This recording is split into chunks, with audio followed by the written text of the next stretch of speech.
हम लोगों ने लास्ट एपिसोड में देखा था स्टार पैलेस लिन फेंग के साथ साथ अपने सभी टॉप के डिसेबल्स को सीक्रेट रियलम के अंदर भेज चुका था, पर साथ ही साथ वो लोग इस बात को लेकर भी परेशान थे कि डिमोनिक क्लैन इस बार जरूर से वहाँ पे कुछ गड़बड़ करेगा। इसलिए वो पहले से ही लिन फेंग के साथ साथ उसके सभी बच्चों को भी वहाँ पे सावधान रहने के लिए कह चुके थे, जिसके बाद वो सभी लोग वहाँ पे एक एक करके उस पोर्टल के अंदर जा चुके थे। यहाँ पे टेलीपोर्ट होने के बाद वो सभी लोग वहाँ पे एक दूसरे से अलग अलग हो जाते हैं, लेकिन टियांची बहुत ही जल्द अपने पिता यानी लिन फेंग को ढूंढ चुका था और साथ ही साथ वो दोनों अकेले वहाँ पे आगे बढ़ते हुए सोल स्टोन्स को इकट्ठा करने का डिसाइड कर चुके थे, जिसके बाद यहीं से हमारे अगले एपिसोड की शुरुआत होती है। तो इस एपिसोड की शुरुआत में हम लिन फेंग के साथ साथ टियांची और शाओटियान को देखते हैं, जो कि सोल स्टोन्स की तलाश करते हुए एक अजीब सी जगह पे आ गए थे, जहाँ का स्पिरिचुअल सेंस ऑरा लिन फेंग को बहुत ज्यादा अजीब लग रहा था। इसलिए वो वहाँ पे थोड़ा परेशान होते हुए टियांची और शाओटियान से कहता है, जरा संभल कर आगे बढ़ना, क्योंकि मुझे यहाँ पे कुछ गड़बड़ लग रही है। अब लिन फेंग का इतना ही कहना था कि जैसे वो लोग वहाँ पे एक प्लेटफॉर्म के ऊपर अपना कदम रखते हैं तो वहाँ पे एक बहुत ही ज्यादा खतरनाक डेमोनिक बीस्ट जाग जाता है, जो कि वहाँ पे लिन फेंग और उसके साथियों को देखकर जोर जोर से दहाड़ करने लगा था। जो देखकर लिन फेंग भी थोड़ा परेशान होते हुए कहता है कि मुझे लगा ही था कि यहाँ पे ऐसा ही कुछ होगा। तभी वो डेमोनिक बीस्ट वहाँ पे एक जोरदार दहाड़ मारता है, जिसमें इतना ज्यादा प्रेशर था कि उसके इम्पैक्ट की वजह से हम देखते हैं कि टियांची और शाओटियान दोनों के सकते हुए पीछे जाने लगे थे, लेकिन लिन फेंग वहाँ पे आके बढ़ते हुए टियांची को तो बचा लेता है, लेकिन बेचारा शाओटियान वहाँ पे खुद को नहीं संभाल पाता और वो सीधा नीचे जा गिरता है। लेकिन ये देखकर उस डेमोनिक बीस्ट को वहाँ पे और भी ज्यादा गुस्सा आ जाता है, इसलिए अब की बार वो वहाँ पे लिन फेंग को छोड़कर सीधा टियांची के ऊपर हमला करने के लिए आगे बढ़ता है, जिसे वहाँ पे अपनी तरफ आते हुए देखकर टियांची सबसे पहले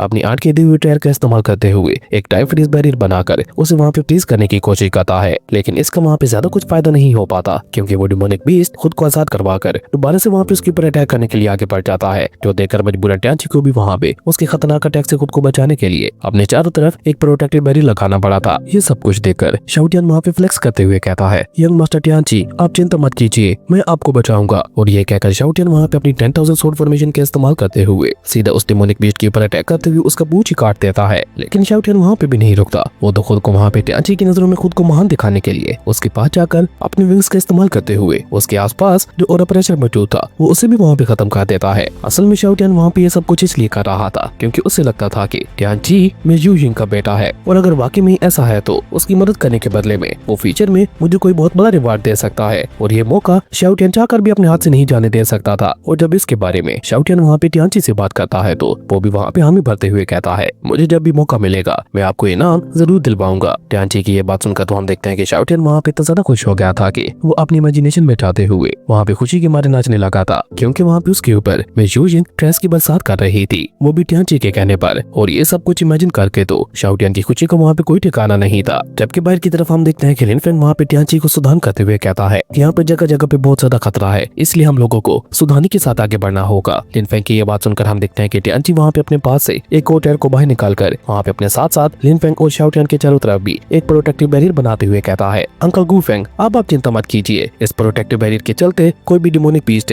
हमारे पास नहीं आ पाएगा, क्योंकि ये कमाल का टायर मुझे मेरे मास्टर ने दिया था। टियांची की ये बात सुनकर हम देखते हैं कि लिन फेंग भी वहाँ पे हाँ में अपना सर हिला देता है, और उसके बाद वो तीनों मिलकर वहाँ पे आगे वैली की तरफ बढ़ जाते हैं। लेकिन वैली में कदम रखने से पहले शाओटियान वहाँ पे टियांची से कहता है, सीनियर ब्रदर गुआन ने हमें बताया था कि वैली के अंदर बहुत ज्यादा खतरा हो सकता है, लेकिन यंग मास्टर टियांची आप फिक्र मत करो, मेरे होते हुए आपको कोई कुछ भी नहीं बिगाड़ पाएगा। खैर इसी तरह से वो तीनों वहाँ पे आपस में बातें करते हुए उस वैली के पास पहुंच जाते हैं, जहाँ पे उन लोगों को डिवाइन लिक्विड से भरा हुआ पूरा एक रिवर दिखाई देता है, जिसकी स्मेल जैसे वहाँ पे थंडर ड्रैगन तक पहुंचती है तो वो भी वहाँ पे जाग उठा था, और वो जल्दी से वहाँ पे बाहर आकर उस डिवाइन लिक्विड को टेस्ट करते हुए कहता है, ये तो स्पिरिचुअल एसेंस से भरा हुआ है, अगर मैं इसे डिवोर कर लेता हूँ तो मेरी कल्टीवेशन काफी हद तक रिकवर हो जाएगी। पर साथ ही साथ थंडर ड्रैगन को वहाँ पे उस रिवर के अंदर कुछ गड़बड़ भी लग रही थी। थंडर ड्रैगन की ये बात सुनकर हम देखते हैं कि लिन फेंग वहाँ पे अपनी डिवाइन आई साइट का इस्तेमाल करते हुए उस रिवर के अंदर झांकने की कोशिश करने लगा था, लेकिन काफी देर तक मेहनत करने के बावजूद भी हम देखते हैं कि लिन फेंग वहाँ पे पता नहीं कर पाता कि आखिर उस रिवर के डीप में है क्या। इसलिए वो वहाँ पे थंडर ड्रैगन को जवाब देते हुए कहता है, मैं इस रिवर के सोर्स तक नहीं पहुँच पा रहा, लेकिन मुझे एक अजीब बात पता चली है कि इस डिवाइन लिक्विड के साथ केओस एनर्जी भी मैच हो चुकी है। अब लिन फेंग का इतना कहना था कि हम देखते हैं कि शाओटियान वहाँ पे बिना कुछ सोचे समझे उस डिवाइन लिक्विड को पीते हुए उसके अंदर नहाना शुरू कर देता है। वो नहाते ही कह रहा था, आज तो मैं यहाँ पे इतना सारा डिवाइन लिक्विड इकट्ठा कर लूंगा कि मेरे आने वाली किसी भी नस्ल को डिवाइन लिक्विड की कभी भी कमी महसूस नहीं होगी। और साथ ही साथ क्योंकि इसके अंदर पैरामोडल केओस एनर्जी भी मौजूद है तो उसके चलते मेरे बच्चे केओस बॉडी के साथ ही जन्म लेंगे, जो कि हमारे क्लैन के लिए और भी ज्यादा फायदेमंद रहेगा। इस दौरान पीछे की तरफ हम देखते हैं कि टियांची भी वहाँ पे एक स्पिरिट बोरल का इस्तेमाल करते हुए उस डिवाइन लिक्विड को वहाँ पे उसके अंदर भरना शुरू कर देता है। लेकिन लिन फेंग अभी तक वहाँ पे ऐसा ही खड़ा था, जो देखकर शाओटियान वहाँ पे अपने मास्टर के पास जाते हुए कहता है, मास्टर आप अभी तक भी यहाँ पे ऐसे क्यों खड़े हो, जल्दी से इस डिवाइन लिक्विड को इकट्ठा कर लो। लेकिन लिन फेंग वहाँ पे मुस्कुराकर उसे जवाब देते हुए कहता है, मुझे लगता है कि इस रिवर के नीचे कुछ ऐसा मौजूद है जो कि हमारे बहुत ज्यादा काम आ सकता है, तो मैं उसे लेने के लिए जा रहा हूँ, पर तुम्हें यहीं पे रुककर टियांची की हिफाजत करनी होगी। लिन फेंग की ये बात सुनकर हम देखते हैं कि शाओ टियान वहाँ पे फ्लेक्स करते हुए कहता है, मास्टर आप चिंता मत करो, मेरे होते हुए यंग मास्टर टियांची का यहाँ पे कोई कुछ भी नहीं बिगाड़ पाएगा। शाओ टियान की ये बात सुनकर हम देखते हैं कि लिन फेंग भी वहाँ पे मुस्कुराते हुए सीधा उस रिवर के अंदर चला जाता है, जहाँ पे वो धीरे धीरे उस रिवर की गहराई में जाने लगा था। खैर इसी तरह से वहाँ पे आगे बढ़ते बढ़ते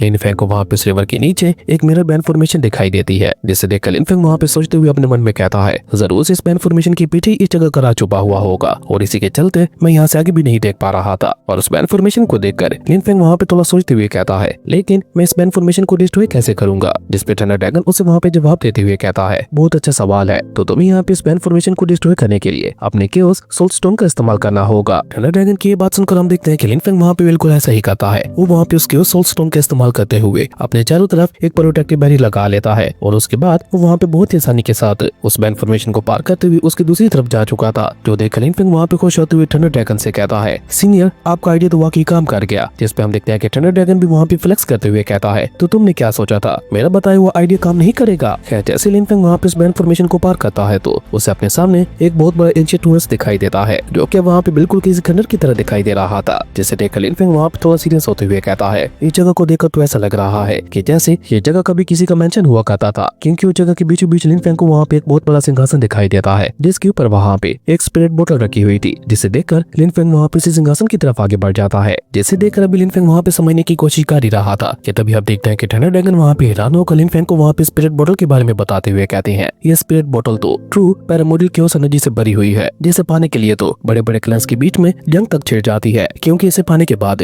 कोई भी कल्टिवेटर ना सिर्फ अपना ब्रेक थ्रू कर सकता है, बल्कि अगर ये किसी डिमोनिक बीच जादू लग जाता है तो वो खुद को इवॉल्व कर सकता है। तुम ऐसा समझ लो कि ये बहुत ही ज्यादा खास माना जाता है। तुम बहुत ज्यादा लकी हो जो तुम्हें इतनी आसानी के साथ मिल गया। थंडर ड्रैगन की ये बात सुनकर हम देखते हैं कि लिन फेंग भी वहाँ पे अपने मन ही मन में काफी ज्यादा खुश हो गया था, लेकिन जैसे ही वो वहाँ पे स्पिरिट बोतल को लेने के लिए अपना हाथ आगे बढ़ाता है तो हम देखते हैं कि वहाँ पे उसके अंदर से इतना ज्यादा पावरफुल स्पिरिचुअल ऑरा रिलीज होता है कि वो लिन फेंग को वहाँ पे खुद से दूर करने लगा था। अब जैसे ही लिन फेंग वहाँ पे पीछे हटता है तो वो वहाँ पे मुस्कुराते हुए कहता है, ओह तो ऐसी बात है। और ये कहकर वो वहाँ पे अपनी डिवोरिंग टेक्निक का इस्तेमाल करते हुए वहाँ पे मौजूद सारी की सारी प्योर पैरामोडियल एनर्जी को डिवोर करने लगा था, जिसके चलते हम देखते हैं कि वो सारी की सारी पैरामोडियल केओस एनर्जी इकट्ठा होते हुए लिन फेंग की बॉडी के अंदर जाने लगती है। जबकि बाहर की तरफ हम देखते हैं कि शाओ टियान वहाँ पे इस डिवाइन लिक्विड को इतना ज्यादा पी चुका था कि उसका पेट पूरा फुल हो चुका था, पर उसके बावजूद भी वो वहाँ पे रुक नहीं रहा था। उल्टा वो वहाँ पे एक्साइटेड होते हुए कह रहा था, बस थोड़ा सा और, अगर थोड़ा और इस डिवाइन लिक्विड को मैंने अब्सॉर्ब कर लिया तो मैं पक्का यहाँ पे ब्रेक थ्रू कर जाऊंगा। वहीं हम देखते हैं कि शाओ टियान के साथ साथ टियांची भी वहाँ पे कुछ स्पिरिट पोर्टल्स का इस्तेमाल करते हुए उस डिवाइन लिक्विड को वहाँ पे इकट्ठा कर रहा था। ये देखकर तो शाओ टियान को भी वहाँ पे अपने सीनियर ब्रदर बुआन की दी हुई स्पिरिट बोतल याद आती है, जिसे बाहर निकाल कर वो भी वहाँ पे टियांची की तरह वो सारे के सारे डिवाइन लिक्विड को वहाँ पे इकट्ठा करने लगा था। और साथ ही साथ वहाँ पे खुश होते हुए अपने मन में ये भी कह रहा था, हमारे आने वाली नस्ल के तो मजे होने वाले हैं, मेरे बच्चे तो इस डिवाइन लिक्विड के साथ खेला करेंगे। लेकिन इस दौरान हम देखते हैं कि टियांची की नजर वहाँ पे मौजूद एक स्पिरिट फ्रूट के ऊपर जाती है, जिसे देखकर वो वहाँ पे एक्साइटेड होते हुए कहता है, ये तो लेजेंडरी वांगडोंग स्पिरिट फ्रूट है, जो कि किसी की भी कल्टीवेशन को बूस्ट करने के लिए बहुत ही ज्यादा अच्छे माने जाते हैं। और इसकी सबसे कमाल की बात तो ये है कि ये किसी की भी एज को रिवर्स कर देता है। तो मुझे यहाँ पे एक अपनी आंट के लिए और एक अपनी मदर के लिए भी ले लेना चाहिए। अगर मेरी आंट इस फ्रूट को देखकर खुश हो गई तो उसका फायदा हमारे मून गॉड क्लैन को बहुत ज्यादा होगा। और ये सोचकर टियांची वहाँ पे जल्दी से आगे बढ़ते हुए वहाँ पे तीन लेजेंडरी फ्रूट्स को ले लेता है। और साथ ही साथ वो वहाँ पे शाओ टियान से कहता है, अंकल शाओ टियान क्या आप इन लेजेंडरी फ्रूट्स को नहीं लेने वाले? लेकिन हम देखते हैं कि शाओ टियान तो वहाँ पे इसकी बातों के ऊपर बिल्कुल भी ध्यान नहीं दे रहा था, क्योंकि वो तो अभी तक भी वहाँ पे उसी डिवाइन लिक्विड के अंदर ही नहा रहा था। जो कि वहाँ पे टियांची की बातें सुनकर उल्टा उससे कहता है, ये सब फजूल की बातें छोड़ो और मेरे साथ आकर यहाँ पे मजे करो, क्योंकि अभी के लिए डिवाइन लिक्विड ही हमारे लिए सबसे बड़ा ट्रायर है। तुम सोच भी नहीं सकते कि इसके अंदर जो पैरामोडियल केओस एनर्जी मौजूद है वो कितनी ज्यादा खास मानी जाती है। शाओ टियान की ये बात सुनकर हम देखते हैं कि टियांची भी वहाँ पे उसकी बात मानते हुए उस रिवर के अंदर जंप लगा देता है और वो सीधा वहाँ पे शाओ टियान के पास जाते हुए कहता है, अंकल शाओ टियान क्या वाकई इस डिवाइन लिक्विड के अंदर नहाना हमारे लिए अच्छा रहेगा?